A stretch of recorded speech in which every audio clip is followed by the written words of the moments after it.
Hello बच्चों, आइए प्रश्न को देखते हैं। यदि बहुपद x की घात 4 माइनस में 6x की घात 3 प्लस 16x की घात 2 माइनस में 25x प्लस 10 को एक अन्य बहुपद x की घात 2 माइनस में 2x प्लस k से भाग दिया जाए और शेषफल यहाँ से x प्लस a आता हो तो k और a का मान ज्ञात कीजिए।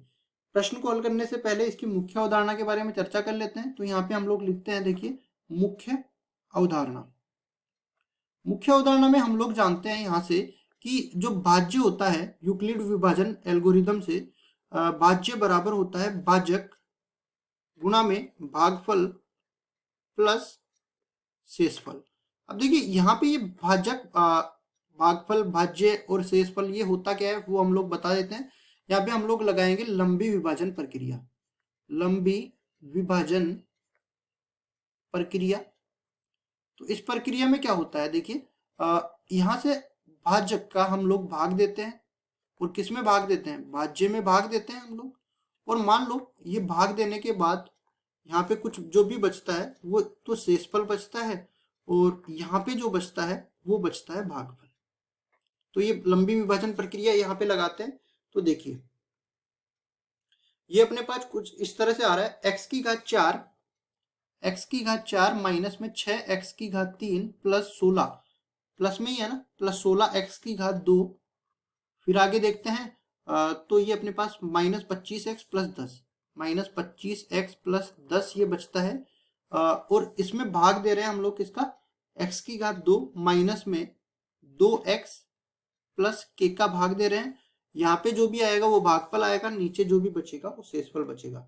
तो देखिए भाग कैसे देते हैं हम लोग, सबसे पहले x की घात 4 में x की घात 2 का भाग जाने के लिए यहाँ पे हम लोग जो भागफल है उसमें अगर x की घात 2 का गुणा कर दे तो इसका मतलब ये होता है कि ये सारे पद x की घात 2 से गुणा होके यहाँ पे नीचे लग जाते हैं। कैसे भाग देंगे, देखो x की घात 2 को जब x की घात 2 से गुणा करेंगे तो x की घात 4, ये पता कैसे लग रहा है कि x की घात 2 से गुणा करना है, क्योंकि जो अधिकतम घात वाला पद है ना उसको देखना है कि यहाँ पे किससे गुणा करे कि ये पहला वाला पद आ जाए जो कि अधिकतम घात वाला है। x की घात 2 से गुणा कर दिया तो ये x की घात 4 बन गया। फिर माइनस 2x से इसको गुणा करेंगे तो ये बन जाएगा माइनस में 2x की घात 3, k से भी गुणा करना पड़ेगा तो ये बनेगा प्लस में kx की घात 2। अब जो इसमें से घटाएंगे तो चिन्ह परिवर्तित करके घटाएंगे तो ये माइनस हो जाएगा प्लस का, ये माइनस का प्लस हो गया और ये माइनस हो गया। अब जो कट रहा है ना उसको काट देते हैं। तो देखिए x की घात 4 से x की घात 4 कट जाएगा और ये बच जाएगा यहाँ से माइनस का 4x की घात 3। और इधर देखिए ये बचेगा अपने पास 16 माइनस में k x की घात 2। फिर देखिए एक पद और यहाँ से उतर जाएगा माइनस में 25x। तो अब x की घात 2 को किससे गुणा करें कि माइनस 4x की घात 3 आ जाए, तो माइनस में 4x से गुणा करेंगे तो देखिए ये तो माइनस में 4x की घात 3 बन जाएगा। ये क्या बनेगा, माइनस माइनस प्लस 8x की घात 2, तो प्लस में 8x की घात 2 बच जाएगा। फिर आगे देखते हैं तो ये बन जाएगा माइनस में 4kx, माइनस में 4kx। फिर देखिए यहाँ पे घटाते हैं इसको तो चिन्ह परिवर्तित करेंगे पहले तो ये बन जाएगा प्लस, ये माइनस और ये प्लस, ये पूरा पद कट जाएगा। और यहाँ से देखिए क्या बच जाएगा, 16 माइनस में k माइनस में 8 गुणा में x की घात 2। और ये कितना बचेगा, देखो यहाँ से 4kx में से 25 को घटा दूं तो ये बचेगा 4k माइनस में 25 गुणा में x, और इस 10 को भी उठा के यहाँ पे ले आता हूँ। अब देखिए साथ ही साथ में 16 माइनस k माइनस में 8 को क्या लिख सकता हूँ, यहाँ पे 16 में से 8 घटेगा तो 8 माइनस k लिख सकता हूँ इस पूरे को।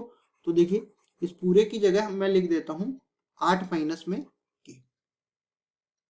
अब यहाँ पे देखिए 8 माइनस के गुणा में एक्स स्क्वायर बनाने के लिए इसको गुणा करना पड़ेगा 8 माइनस के से। 8 माइनस के से गुणा करते हैं तो ये तो 8 माइनस में के गुणा में एक्स स्क्वायर बन गया, लेकिन इसको गुणा करेंगे तो इस 16 माइनस में 2k बनेगा। तो देखिए माइनस माइनस प्लस बन जाएगा, तो कुल मिला के अपने पास ये माइनस तो बाहर रह जाएगा और अंदर बच जाएगा 2 से गुणा होगा ना तो 16 माइनस में 2k और ये गुणा में x ये बच जाएगा।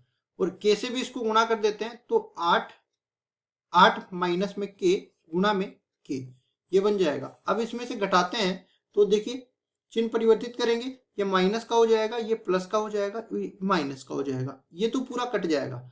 यहाँ से देखिए क्या बचने वाला है, ये सारे जुड़ जाएंगे तो 4k माइनस में 25 प्लस 16 माइनस में 2k गुणा में x बच जाएगा। और यहाँ से भी देखते हैं ये पूरा घट जाएगा तो प्लस में 10 और ये पूरा घटेगा तो माइनस में 8k और ये माइनस माइनस प्लस हो जाएगा प्लस k स्क्वायर, ये बचेगा।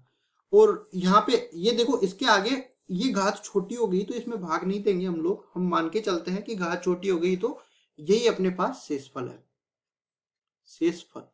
अभी शेषफल को थोड़ा हम लोग सरल करके लिख लेते हैं। देखो 4k में से 2k जाएगा तो 2k बचेगा और ये 16 में से 25 जाएगा तो माइनस का 9 बचेगा, गुणा में x आ जाएगा। और यहां से भी हम लोग देख लेते हैं प्लस ये बचेगा k स्क्वायर माइनस में 8k प्लस 10 ये बचेगा। और पूरा जो शेषफल है वो किसके बराबर दे रखा है, x प्लस a के बराबर दे रखा है, तो यहाँ पे बराबर लिख देंगे x प्लस a के। अब तुलना कर देंगे, देखो x के गुणांकों की तुलना x के गुणांकों से कर देंगे और अचर पद की तुलना अचर पद से कर देंगे। तो 2k माइनस में 9 बराबर, इधर गुणांक कितना है 1 और यहाँ पे भी अचर पद भी देख लेते हैं, k की घात 2 माइनस में 8k प्लस 10 बराबर में ak है। तो यहाँ से 2k का मान किसके बराबर हो जाएगा, 9 और 1 10 के बराबर, तो k का मान तो मिल गया 5 के बराबर। इसके बाद हम लोग a का मान निकालते हैं तो k का सारा मान यहाँ पे रख देते हैं। तो 5 की घात 2 करेंगे 25, 8 गुना में 5 करेंगे, सीधा ही लिख देते हैं, देखिए ये आ जाएगा 8 पंजे 40, तो ये बन गया 40 प्लस 10 बराबर में a। फिर आगे इसको सरल करते हैं, 25 और 10 35, 35 में से 40 घटेंगे माइनस का 5 बच जाएगा, तो a का मान मिल गया माइनस का 5। यहाँ पे देखिए यहाँ पे k का मान निकालना था और a का मान निकालना था, जो कि मिल गए अपने को 5 और -5, यही हमारे उत्तर हो जाएंगे। आशा करता हूँ ये सवाल आपको समझ में आया होगा। धन्यवाद।